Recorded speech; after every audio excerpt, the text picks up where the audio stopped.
Quem achou, diga, eu achei. Aleluia.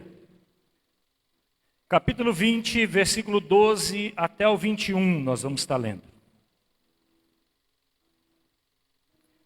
Diz assim a palavra do Senhor. Naquela época, o rei da Babilônia, Merodach-Baladã, filho de Baladã, enviou cartas e um presente para Ezequias. Diga comigo, um presente. Diga bem forte, um presente. Ezequias enviou carta e um presente para Ezequias, pois soubera da sua doença. Ezequias recebeu em audiência os mensageiros e mostrou-lhes tudo o que havia em seu armazém: a prata, o ouro, as especiarias, o azeite finíssimo, o seu arsenal e tudo o que havia em seu tesouro. Não houve nada em seu palácio ou em seu reino que Ezequias não lhe mostrasse. Então o profeta Isaías foi ao rei Ezequias e lhe perguntou: o que esses homens disseram? De onde vieram? Ezequias respondeu: de uma terra distante, vieram da Babilônia. Diga comigo, Babilônia. O profeta perguntou: o que eles viram em seu palácio? Disse Ezequias: viram tudo em meu palácio. Não há nada em meus tesouros que eu não lhe tenha mostrado. Então Isaías disse a Ezequias: ouça a palavra do Senhor. Um dia, tudo que se encontra em seu palácio, bem como tudo que os seus antepassados acumularam até aqui, até hoje, será levado para a Babilônia. Nada restará, diz o Senhor. Alguns dos seus próprios descendentes serão levados e eles se tornarão eunucos no palácio do rei da Babilônia. Respondeu Ezequias ao profeta: boa é a palavra do Senhor que anunciaste. Pois ele entendeu que durante sua vida haveria paz e segurança. Os demais acontecimentos do reinado de Ezequias, todas as suas realizações, inclusive a construção do açude e do túnel em que canalizou a água da cidade, estão escritos no livro dos registros históricos dos reis de Judá. Ezequias descansou com os seus antepassados e o seu filho Manassés foi o seu sucessor. Amados, nós estamos diante de uma história que realmente é a história de um homem que andou, sim, andou segundo o coração de Deus. O reino foram divididos ali pelo povo de Israel. Um rei que reinou, não tinha sabedoria, e dividiu o reino do norte e o reino do sul. E Ezequias, ele era rei no reino do sul. E esse homem, a Bíblia mesmo vem dizer que ele fez aquilo que agradara o coração do Senhor. Mas isso não era uma verdade em todos os reis. Pelo contrário, de todos os reis que passaram no reino do norte, todos eles foram reis ruins que não obedeceram à voz do Senhor. Já no reino do sul, teve 5 reis que obedeceram à voz do Senhor. E Ezequias era um deles. E a história de Ezequias é uma história muito intrigante, porque nós vemos a mão de Deus agindo sobre um rei que decidiu ouvir a voz do profeta que falava ao seu coração. Talvez pela influência do próprio profeta Isaías, que é o mesmo Isaías do livro de Isaías, ele era o profeta contemporâneo dali com Ezequias e também se tornou muito amigo de Ezequias. Então eu creio por causa disso, de Ezequias ser inclinado a ouvir a voz de Deus, talvez ele errou menos, fazendo aquilo que ia agradar o coração do Senhor. E algumas coisas aconteceram na vida de Ezequias. A primeira dela, ele foi livre de uma catástrofe muito grande. Ele foi livre pelo Senhor. Ele foi livre por Deus. Deus entrou com ação sobre a vida de Ezequias. Ezequias, num certo momento, desesperado porque não tinha água nem em seu reino, ele decide fazer um aqueduto ou um túnel para trazer água do poço de Siloé até a sua cidade. E ele conseguiu fazendo isso, e com isso Deus deu graça ao seu reino, e eles conseguiram passar pela seca, passar pelas necessidades. Também um certo dia, talvez é a história que você mais conheça. Um certo dia, Deus manda Isaías até o palácio dizendo assim: Ezequias, coloca a tua casa em ordem, ajeita a tua casa, coloca a sua casa em ordem, porque você vai morrer e você não vai viver mais.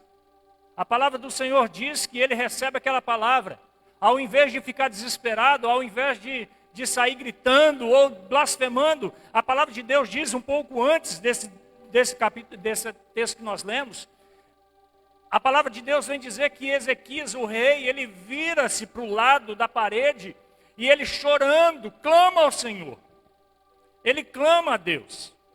Ao invés de ficar desesperado, louco, saindo, fazendo coisa errada, Ezequias, ele decide virar-se para o lado e clamar a Deus: Deus, me dê mais um tempo de vida. Me dê mais um tempo, me deixe viver por mais um tempo. E a palavra de Deus diz que Isaías não tinha saído ainda do templo, não tinha saído ainda do pátio do templo. A palavra de Deus foi até Isaías dizendo: olha, volte lá e diga para o rei que eu estou lhe concedendo mais 15 anos de vida. Isaías volta lá até no rei e diz: olha, rei, Deus ouviu a sua voz, Deus ouviu o seu clamor, Deus ouviu o seu clamor e está te dando 15 anos a mais, acrescentando sobre a sua vida. E a palavra de Deus diz que o rei pergunta ao profeta: e se isso é verdade, qual é a certeza que eu vou ter? Aí o profeta diz: olha, o que é que você quer como garantia daquilo que Deus vai fazer? Olhe para o sol. Você quer que o sol atrase 10 graus ou você quer que ele adiante? O rei diz: olha, adiantar é fácil, já é o curso natural. Então que atrase 10 degraus do sol. O sol naquela época era medido pelo relógio de Acabe, né? Era como se fosse uma bola e ali tinha um marcador e colocava sobre o sol e conforme a sombra ia correndo, né, ia avançando, eles calculavam o horário do dia. E a palavra de Deus diz que aquele relógio atrasa justamente aquele 10 degraus da escadaria que eles queriam como amostra. E ali Deus acrescenta sobre a vida de Ezequias os 15 anos que ele prometera. E agora vem essa outra parte da qual nós lemos. Ezequias, na sua doença, antes de sair o profeta: olha, faça aí um emplasto de figo, coloque sobre a sua úlcera. Ele tinha uma úlcera, não sei proveniente do que, a Bíblia não diz, mas diz que logo ele ficou curado daquela úlcera que estava sobre o seu corpo. E ele ficou feliz, né? E aí já entra no texto em que nós lemos. E o texto que nós lemos é justamente, traz a Babilônia. A Babilônia tinha passado por um problema de recesso. Os assírios tinham tomado a Babilônia e tinham deixado de ser uma grande potência. Os assírios era a maior potência da época, eles estavam ali dominando, né? E agora a Babilônia estava ali comendo pelas beiradas e o povo não estava percebendo o que esse rei Merodach-Baladã estava fazendo. Ele estava ali já estava espiando os lugares. E naquela época era assim que se fazia. Você percebe isso lá em Josué, quando ele envia os espias para sondar a terra prometida, né? Quando ele envia até Jericó para poder sondar a terra.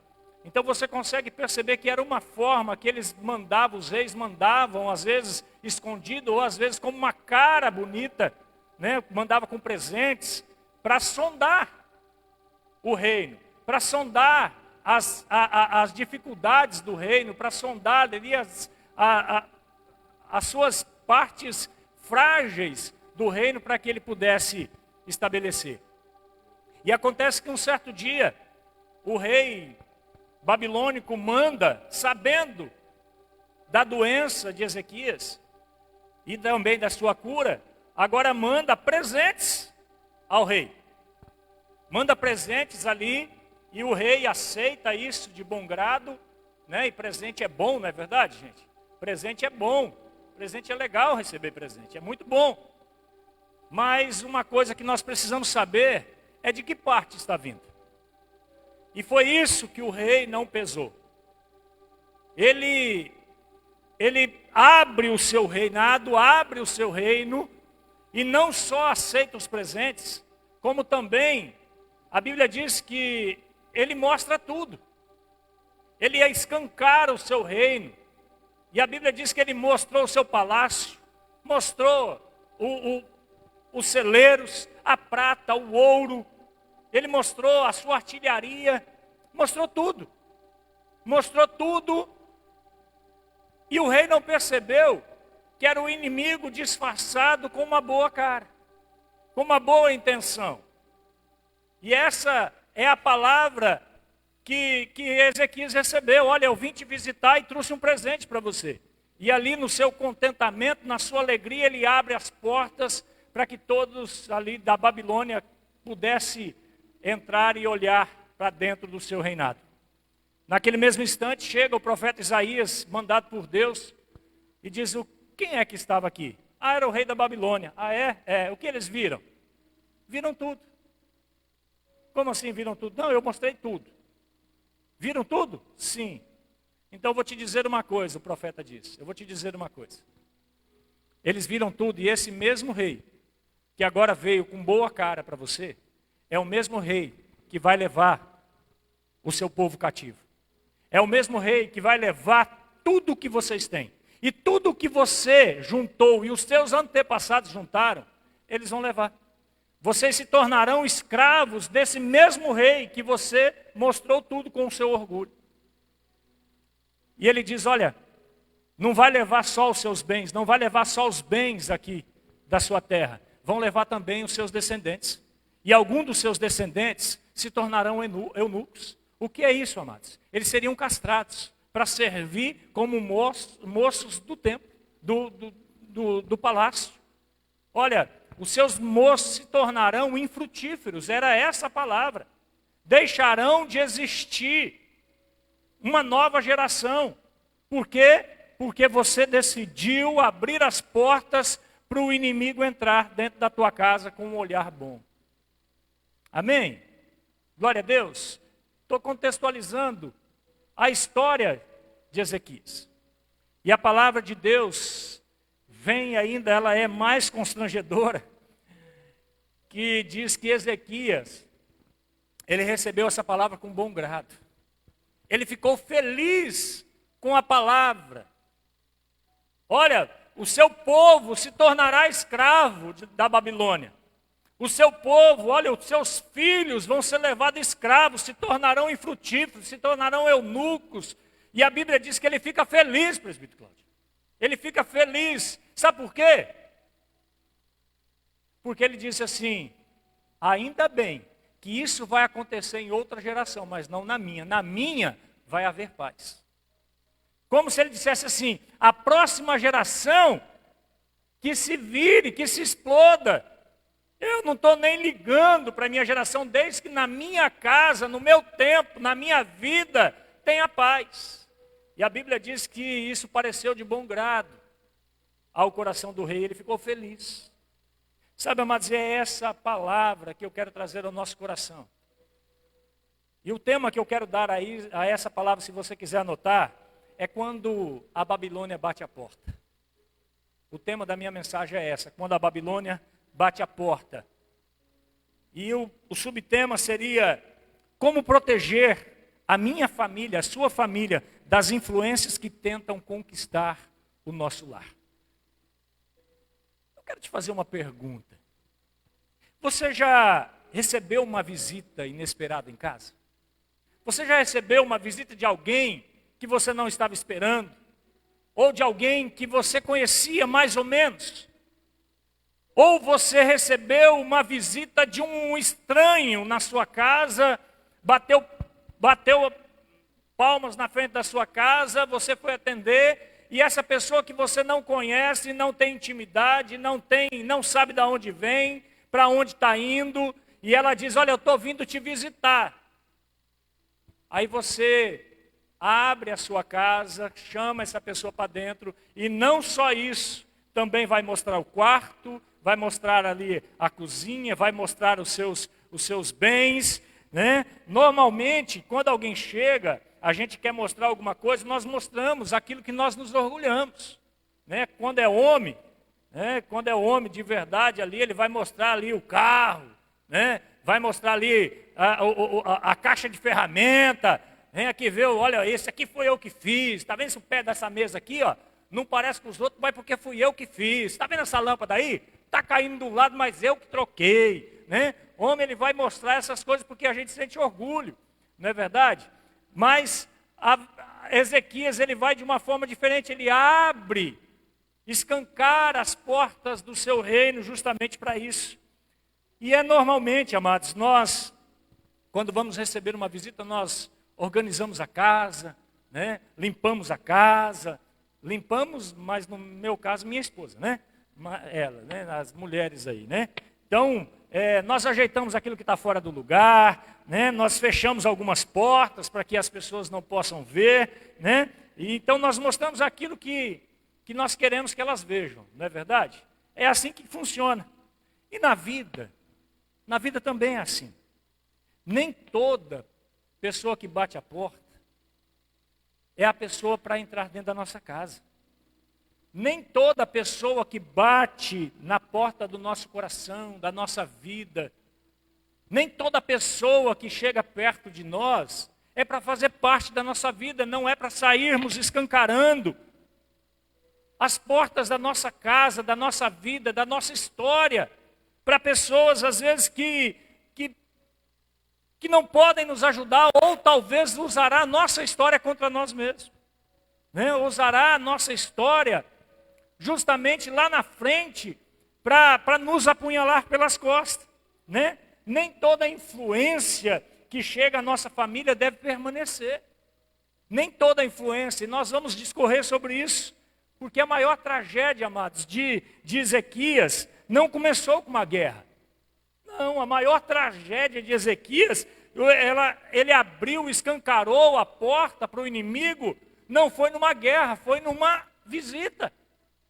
E essa visita não chegou dizendo que ele era guerreiro, ou que eles iriam levar cativo, ou que eles iriam ir contra o palácio ou a terra de Ezequias. Pelo contrário, ele disse, olha, eu vim aqui celebrar a tua cura, e trouxe presentes. E essa mesma influência volta tempos depois como conquistadora, como alguém, como um reino que estava vindo para subjugar, né? Uma estratégia, amados, que nós precisamos entender, é uma estratégia satânica isso. Satanás ainda continua agindo da mesma forma até hoje.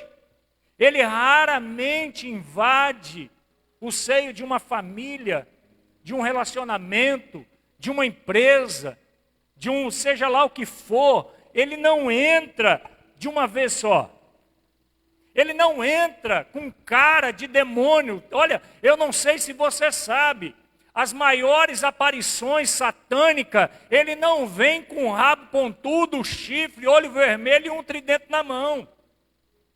Às vezes ele vem com um corpão bonito, uma saia bonita. Talvez ele venha com um homem saradão, daqueles de academia. Às vezes ele vem com uma proposta indecente, né? Vem com uma proposta indecente que envolve falcatruas, né? Às vezes ele vem com uma palavra bonita, que tem dinheiro, e quando soa o tilintar das moedas, né, do caixa abrindo, parece que o nosso coração também vai junto muitas vezes. E Tiago vem dizer que nós somos provados naquilo que o nosso coração deseja, né? Aquilo que nós desejamos é o que nós muitas vezes também vamos atrás. Então nós temos que ter muito cuidado com isso. Temos que ter muito cuidado porque muitas vezes Satanás está usando disso para entrar em nossa casa, em nossa família, para roubar a nossa paz, para roubar aquilo que nós temos de melhor. E Satanás, como eu disse, muitas vezes ele não vai se apresentar de uma forma demoníaca. Ah não, às vezes vem com uma carinha bonita, com uma lisonja, né? Às vezes chega com um presente, vai ganhando espaço, vai ganhando influência e depois ele domina. Ezequias, ele foi um dos reis mais piedosos da história de Judá, do Reino do Sul. Quando assumiu o trono, o povo estava distante. Ezequias, ele fez coisas maravilhosas. Ele buscou o Senhor, ele restaurou o culto, purificou o templo, ele destruiu altares de ídolos que outros reis tinham levantados, que o seu próprio pai tinha levantado. Ezequias, ele enfrentou uma enfermidade mortal, como eu disse, chorando diante do Senhor, clamando diante do Senhor, mas a verdade é que o maior perigo que chegou sobre a vida de Ezequias não foi depois da derrota. Não foi depois de um tempo de luta qualquer. O maior ou pior momento da vida de Ezequias chegou depois de uma bênção. Chegou depois de um momento de vitória. Chegou depois da cura. Chegou depois que a prosperidade retornou. Depois que a alegria retornou. Depois que estava tudo bem. Depois que estava tudo em paz, havia paz sobre a vida, sobre o coração de Ezequias. Ele tinha vencido aquela luta pelo poder de Jesus, pelo poder dos Deus Todo-Poderoso. Mas foi nesse exato momento, foi justamente neste momento que chegaram os mensageiros da Babilônia. Foi justamente nesse momento. E eles chegaram, como eu disse, com presentes, com elogios, com admiração. Pareciam amigos, pareciam até mesmo inofensivos.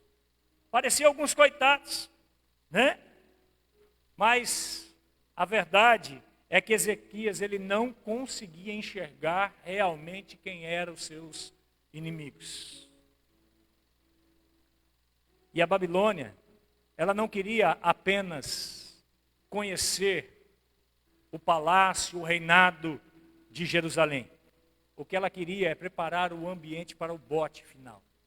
Preparar o ambiente para conquistá-la. E é assim, amados, que Satanás também trabalha contra as nossas famílias, contra a nossa vida, contra o nosso coração. Ele não começa destruindo os casamentos, não. Ele começa roubando o diálogo, ele começa roubando a paz, ele começa colocando intrigas, ele começa colocando ali algumas situações onde um ou outro não percebe aquilo que está acontecendo. E a palavra de Deus vem dizer que a nossa luta não é contra carne nem sangue, mas contra principados e potestades do mal.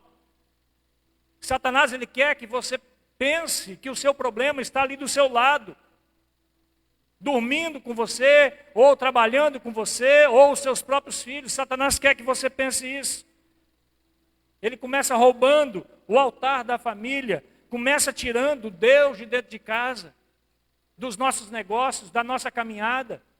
Começa tirando Deus, começa convencendo que a família pode prosperar sem Deus. Pode ser uma família abençoada sem Deus.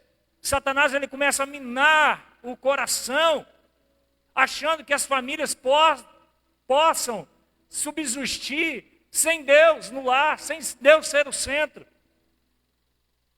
Toda família, ela precisa discernir quem está entrando pela porta da sua casa, da sua intimidade. E aqui eu chego no primeiro ponto desta mensagem, se você quiser anotar. A Babilônia, ou Satanás, ele sempre vai chegar de uma forma disfarçada. Olhe comigo o versículo 12. Pegue comigo aí o versículo 12.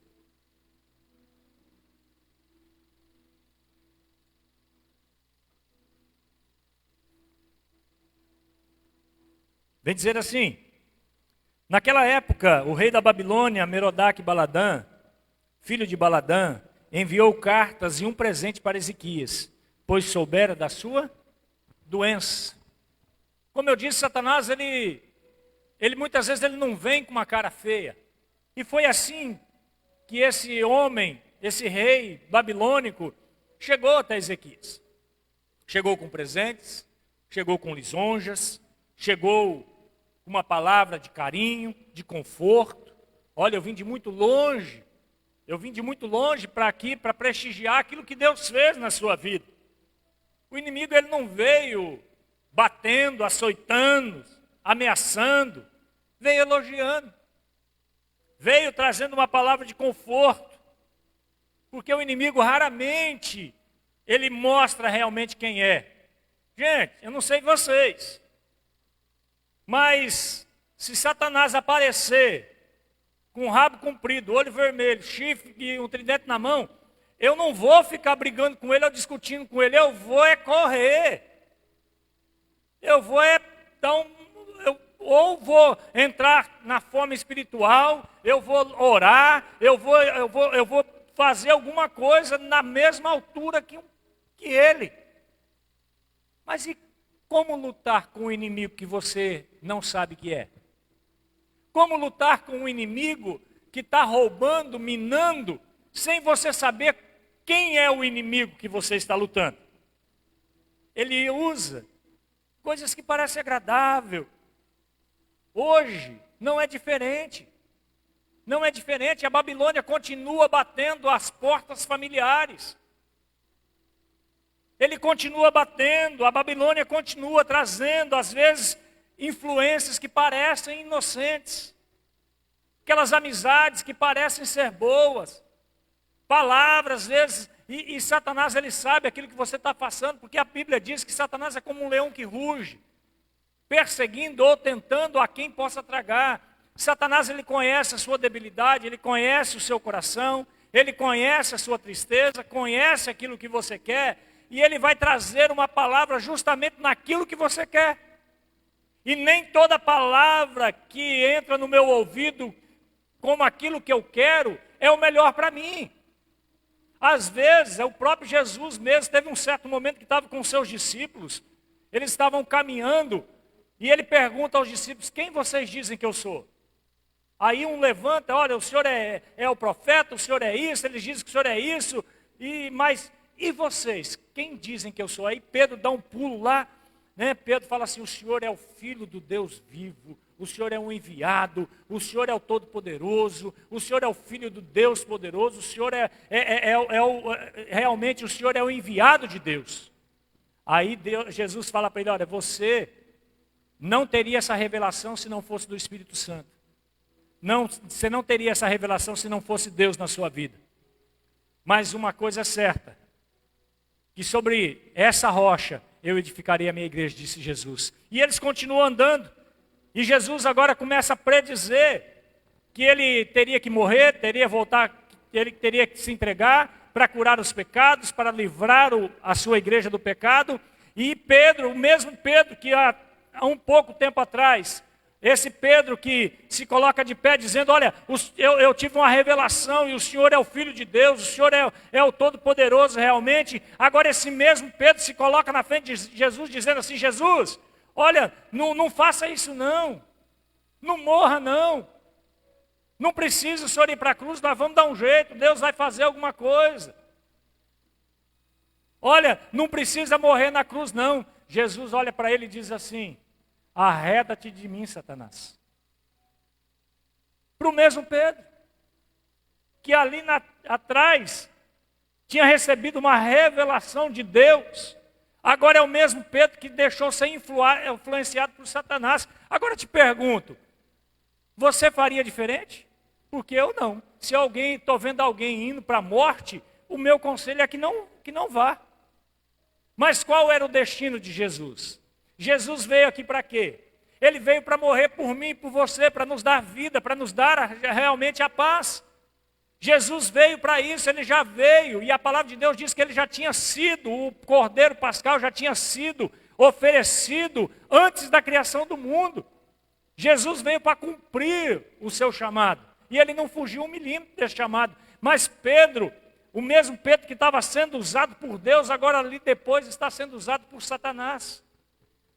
Está sendo usado por Satanás, querendo impedir o agir de Deus na vida de Jesus. Sabe, amados, E às vezes é assim. Chega com uma palavra bonita, né? Chega ali com uma amizade, com um relacionamento.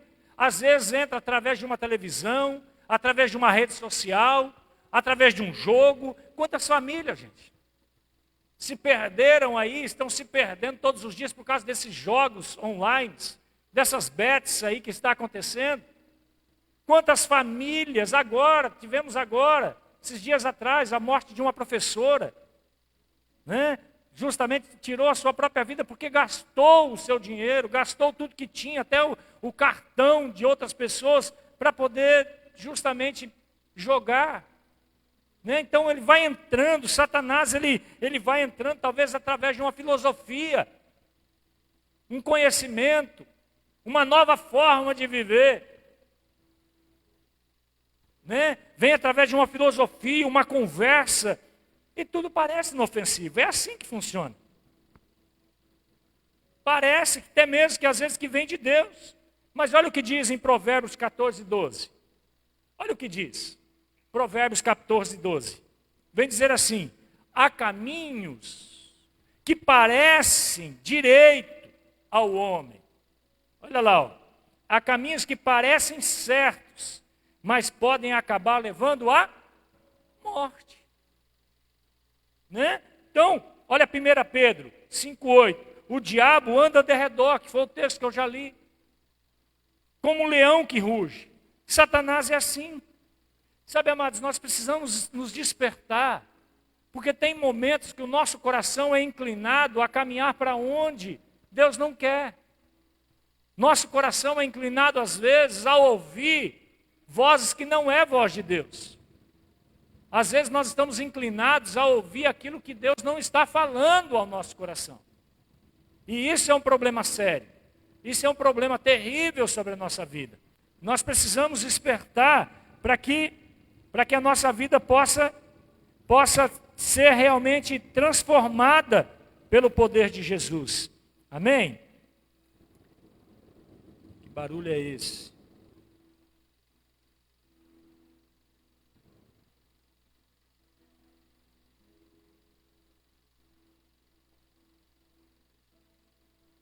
Fechar tudo aqui. Então, amados, o problema maior da vida de Ezequias não foi apenas a chegada da Babilônia. O problema foi que Ezequias resolveu abrir a porta. E muitas vezes nós estamos abrindo a porta para quem nós não deveríamos abrir. Nós estamos entregando ações da nossa vida para quem nós não deveríamos entregar. Porque toda porta aberta é uma decisão tomada. Toda porta aberta é uma decisão tomada. Olha o versículo 13. Diz assim: Ezequias recebeu em audiência os mensageiros e mostrou-lhe tudo o que havia em seus armazéns: a prata, o ouro, a especiaria e o azeite finíssimo, e o seu arsenal, e tudo o que havia em seus tesouros. Não houve nada em seu palácio em que seu reino que Ezequias não lhes mostrasse. Sabe, amados, Ezequias mostrou tudo. E interessante que ninguém obrigou Ezequias. Ninguém obrigou Ezequias, foi escolha dele, foi atitude dele. E toda porta aberta revela uma decisão na nossa vida. Traz à tona uma decisão na nossa vida. Hoje, muitos de nós, pais, nós dizemos sobre os nossos filhos: ah, mas foi ele que escolheu isso daí. Foi esse menino que escolheu. Sabe, amados, mas antes disso, tem valores, portas de valores sendo abertos. Valores errados sendo mostrados dentro de casa, dentro da nossa própria caminhada. E os nossos filhos, eles não entenderão muito aquilo que nós estamos falando, mas eles prestarão atenção naquilo que nós estamos fazendo e vivendo.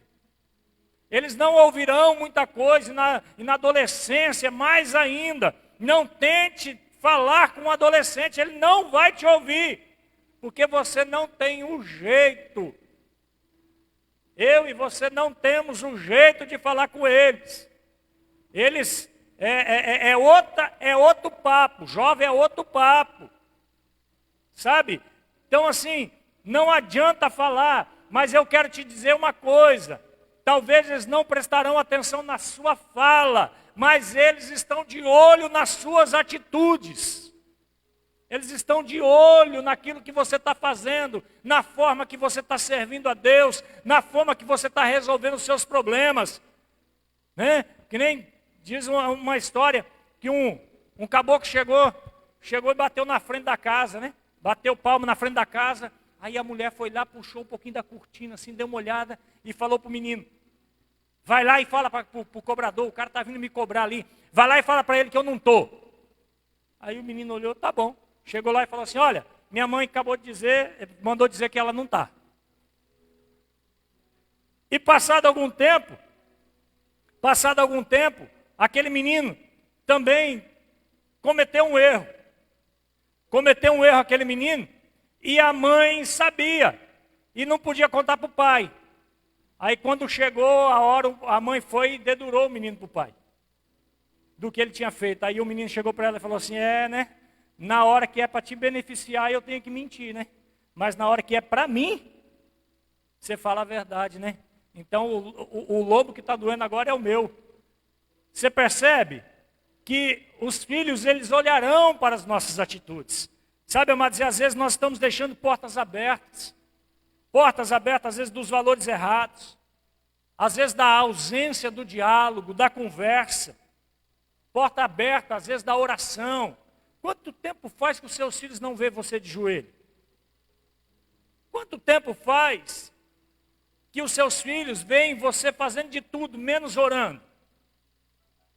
Ou se eles já pegaram você de joelho?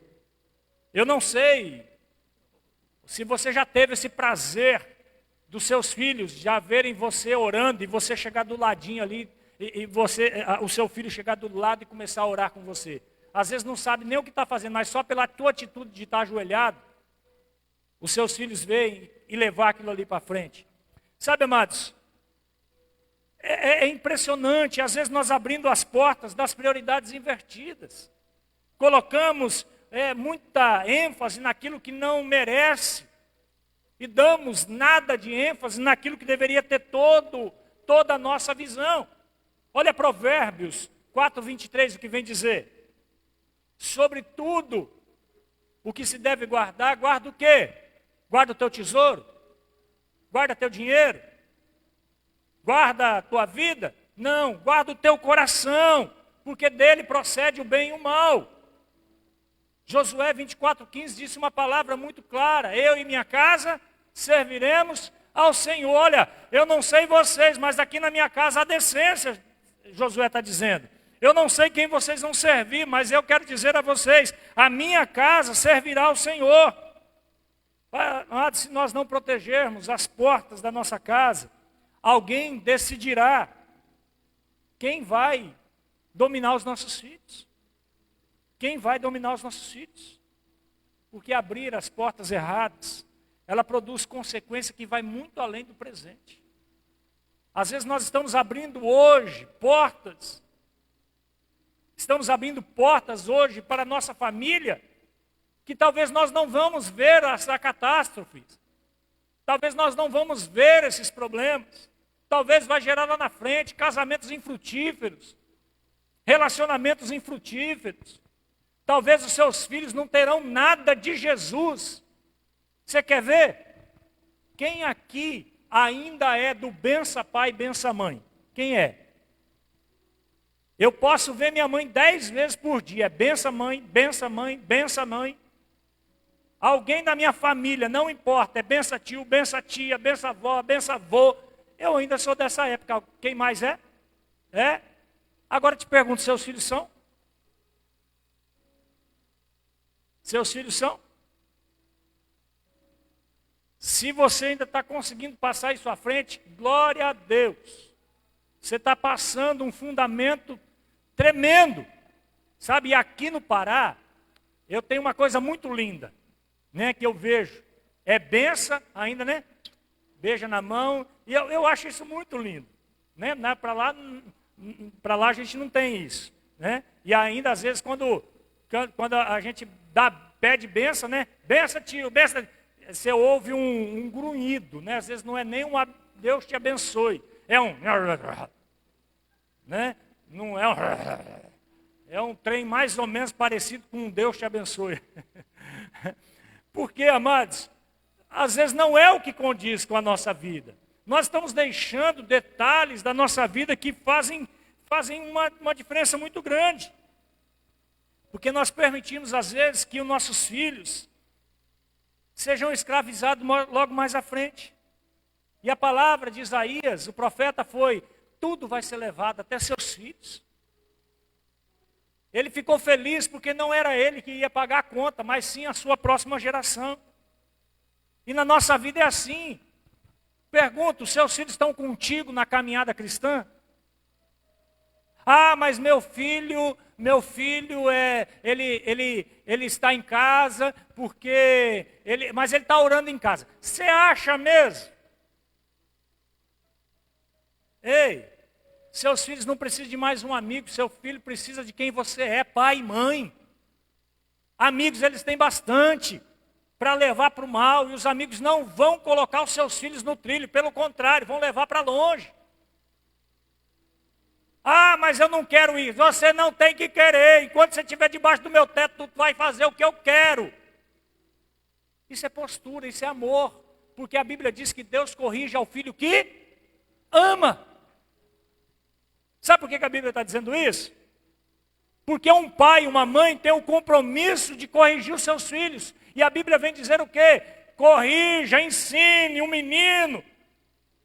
Porque quando ele crescer, o que vai acontecer? Não se desviará dos seus ensinamentos.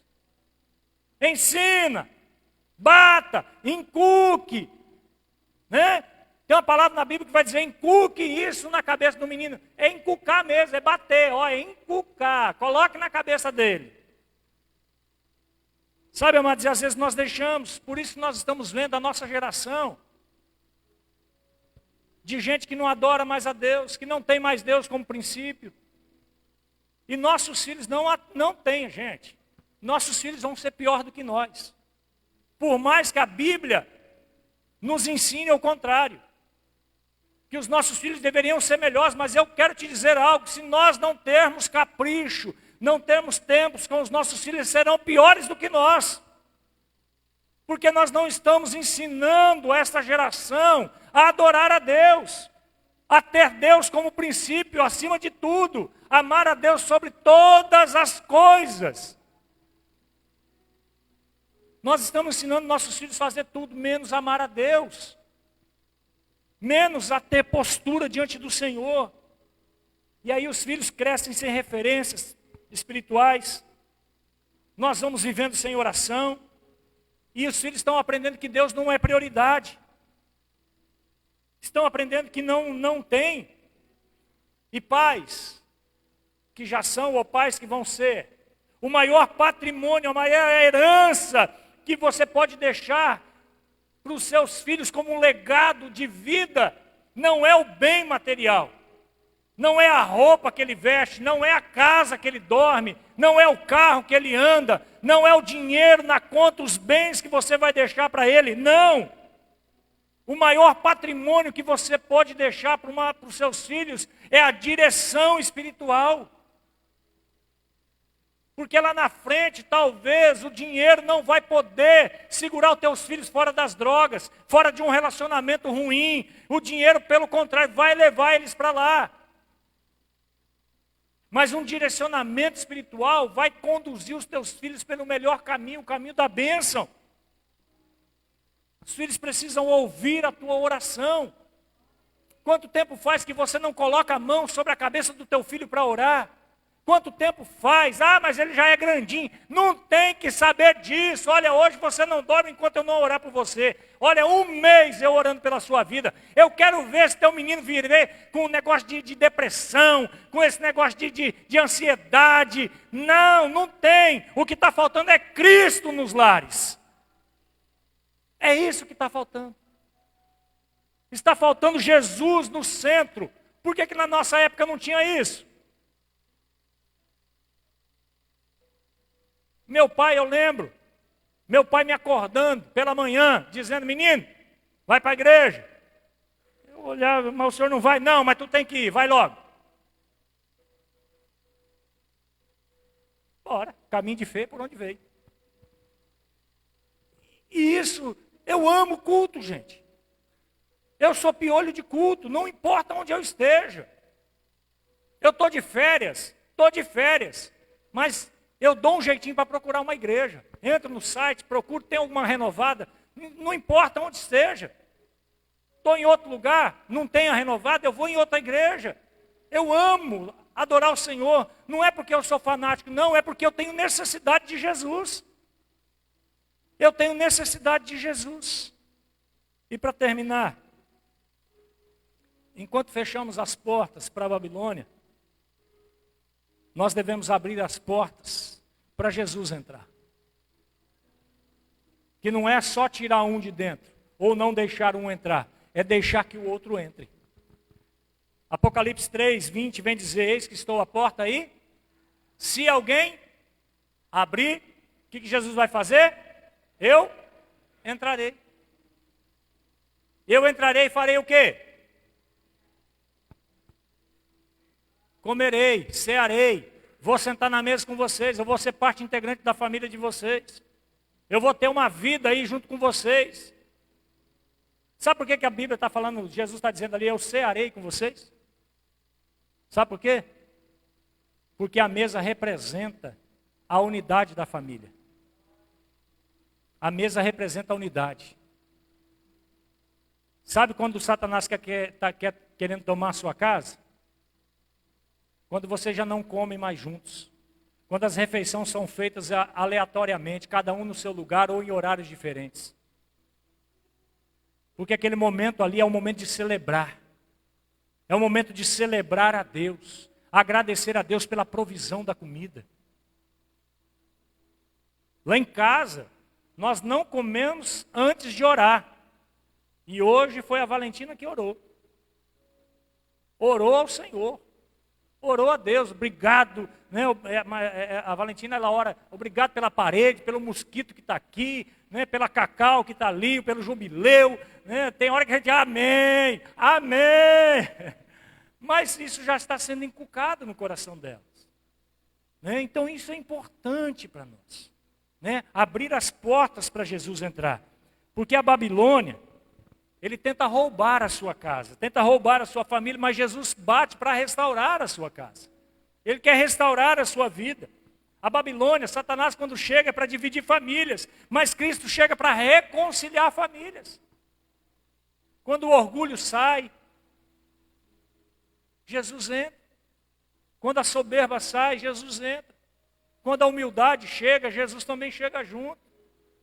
Às vezes tem que tirar esse coração preso, duro, e deixar Jesus falar. Toda família, amados, precisa decidir quem terá acesso ao seu lar. Quem terá acesso ao seu coração? Quem está acessando o teu coração? Nas suas decisões. Quem está acessando? Quem é? É o anjinho ou o diabinho? Tem aquele desenho? Né? Tem ali de um lado o anjinho, que está dando palpite, e do outro lado tem o diabinho. Quem é que você está ouvindo?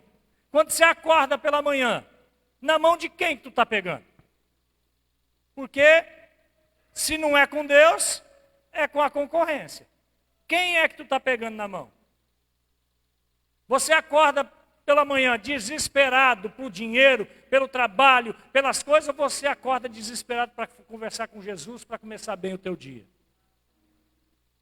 Né? Então, é por aí que você vê, porque toda porta aberta para Cristo, toda porta aberta para Cristo se torna uma fortaleza contra Satanás.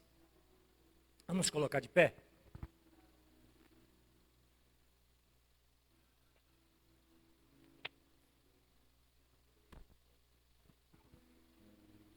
A Babilônia, no texto em que nós lemos, ela chegou primeiramente como uma visita. Uma palavra, com presente, mas depois ela voltou como um carrasco, como conquistadora. E assim também acontece em muitas famílias. Muitas. Pequenas concessões, grandes prisões. Pequenos detalhes que nós vamos abrindo, grandes tragédias acontecendo. Talvez a maior tragédia você não vai ver, mas seus filhos, seus netos irão sofrer. Sabe, amados? Deus, eu já vi Deus mudando tanta história de famílias. De famílias que uma família... Eu ouvi um relato uma vez, e isso aconteceu lá perto da terra do irmão Antônio, lá no Ceará. Eu ando muito para aqueles beirados, porque eu sou missionário lá, nós temos uma missão lá. E um dia eu ouvi uma história, que duas famílias, isso acontecia muito antigamente. Famílias uma contra a outra. Ia lá, tinha uma briga, um matava a família do outro, daí aquela família se juntava, vinha aqui, matava, e aqui juntava, ia lá e matava do outro, e juntava e ia dizimando. Isso acontecia muito. Mas um certo dia, alguém naquela família conheceu a Cristo. E ao invés de pegar e ir lá matar o outro da família, ele começou a orar e foi lá e pediu perdão. Entregando realmente, dizendo, olha, nós precisamos cessar com isso, o sangue precisa cessar. E aquele homem entregou a sua vida a Cristo, colocou o seu coração diante de Cristo, entregou a sua família a Cristo, entregou, e o que é que aconteceu? Dali começou a sair os primeiros missionários daquela região. Mudou a história. Mudou a história. Por quê? Porque alguém ousou, dentro daquela história terrível de tragédia, alguém abriu a porta para Jesus entrar. E muitas vezes é assim que a gente precisa. Eu quero te perguntar hoje, quais portas precisam ser fechadas na tua vida hoje? Quais portas? Talvez é a porta do orgulho. Talvez é a porta da falta do perdão. Talvez é a porta do diálogo. Talvez é da indiferença espiritual, do qual às vezes você nem te preocupa mais o distanciamento de Deus, o distanciamento do Espírito Santo de você. Talvez é uma porta que você precise fechar. E não espere você acordar num certo dia dizendo assim, olha, hoje eu estou crente, hoje eu vou voltar para Cristo, hoje eu vou voltar a orar, eu vou voltar a ser quem eu era. Não, a tua carne cada vez vai te distanciar mais. É você que precisa dar ordem à tua carne. Às vezes, é a ausência do culto lá na sua casa. Menos palavras e mais joelhos dobrados. Mais Cristo. Talvez a porta que precisa ser aberta hoje da sua vida é para Cristo. Talvez Cristo está dizendo a você hoje, eis que estou à porta e bato. Mas espera aí, mas eu já sou crente, pastor. Eu já sou cristão. Mas Jesus estava batendo na porta de uma igreja. Ele estava batendo na porta da igreja de Laodiceia. E dizendo, olha, tem alguém aí dentro dessa igreja que possa abrir a porta para eu entrar? Talvez você faz parte de uma igreja, talvez você é dizimista, talvez nem dizimista você é. Talvez você faz parte de uma igreja, você tem Jesus, só que você já perdeu o temor. Talvez você já perdeu o temor. As coisas desse mundo estão brilhando mais os seus olhos do que buscar a Cristo como você fazia antigamente. Talvez a exposição social tem mais poder na sua vida do que a exposição de Cristo. Talvez o seu coração está indo para longe do Senhor. Talvez o que você precisa hoje é voltar, dizer, Senhor, entra na minha casa, transforma a minha vida. Muda a minha história, Senhor. Eu estou distante do Senhor, eu estou frio. Eu estou gelado, Senhor, mas se o Senhor não tiver misericórdia, pegar na minha mão, eu vou morrer, minha geração vai morrer, minha casa vai morrer. Senhor, tenha misericórdia de mim. Talvez o que você precisa hoje é voltar ao início de tudo.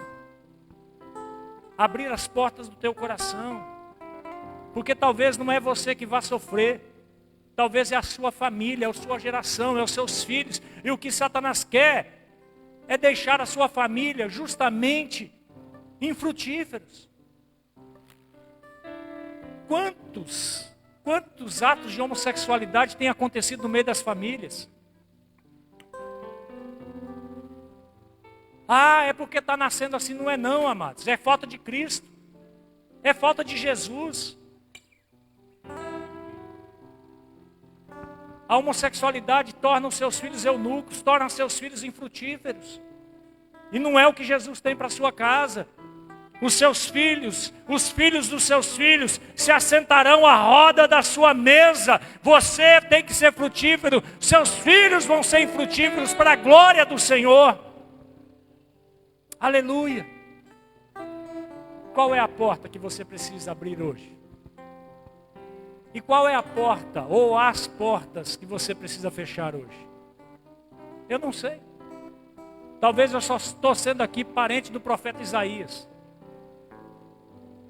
E estou dizendo a você hoje, como Isaías disse a Ezequias aqueles dias. Talvez o que Deus está falando para você hoje é: fecha a porta. Porque os inimigos estão entrando na sua casa e logo na frente eles pegarão os seus bens, pegarão o que você tem, pegará os seus filhos e levará cativo. Talvez é isso que Ele está querendo tirar de você. Feche os seus olhos. Deus, tenha misericórdia, Senhor. Tenha misericórdia da nossa vida, da nossa casa, Senhor. Pai, tenha misericórdia das nossas ações, Senhor. Talvez tenhamos feito coisas que não agradam o teu coração, temos caminhado para longe do Senhor, não temos percebido, Senhor, o tamanho da afronta satânica que tem labutado contra a gente, Senhor.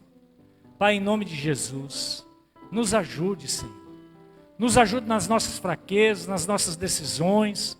Nos ajude naquilo que nós temos feito de errado, Senhor. Pai, nos ajude a fechar as portas para a Babilônia, para Satanás, e abrir as portas para Cristo Jesus, que é o centro da nossa vida, Senhor. Paizinho, em nome de Jesus, eu coloco cada família, cada irmão, cada irmã, cada criança, Senhor, cada jovem, Senhor, eu coloco diante do Senhor, Pai. Deus, manifesta com o teu poder. Pai, abra as portas do céu e que nós possamos, Pai, sermos despertados pelo Senhor, Pai. Manifesta grandiosamente, eu te peço, em nome de Jesus. Faça assim em forma de receber, que a unção e a consolação do Espírito Santo de Deus, que o amor do Pai seja derramado sobre você e sua casa, e quem crê diga amém. Que Deus te abençoe, te dê uma ótima semana, te faça prosperar em nome de Jesus. Não saia antes de cumprimentar o seu irmão na paz do Senhor Jesus.